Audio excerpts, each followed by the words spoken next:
Depuis ou moun nan fait en décembre, messieurs, problème, oui? Pour qui ça? Moun sa ou pas manger même bagay à tout moun, non? Yo kon frira vet et puis y'a boucan les andolit, oui? La kay moun sa ou tellement sale, toute journée bête a fait championnat, ratap jouer tik en bas cabane nan, et puis y'a renyap jouer basket dans plafond. Moun sa ou pas gen pile bagay la kay yo, non? Sou ou go gen gode, avel yo ben, la dans yo boire de l'eau. Des fois ou kon même mal dans programme avel, oui? C'est bravo.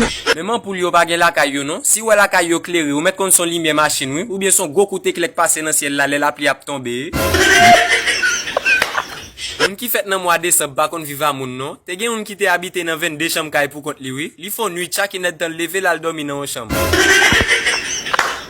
M'gen un partenaire qui fait en décembre, monsieur tellement chiche, le l'a manger même petit li pas bay. Bagay ça fait même chat la kay li décourager.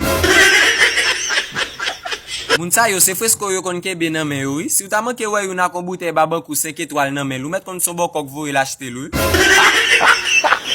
Même ventilateur yo pas gagné. Même les yo bay courant, si ak tête bo qui t'a fait vent, oui. Les yo el trop petit, yo prend un couverture doum, oui. Yo fait plus fort année à sandal et puis quand décembre rive acheter ton tennis, yo mette grain droite la 24 et puis yo serre grain gauche là pour 31.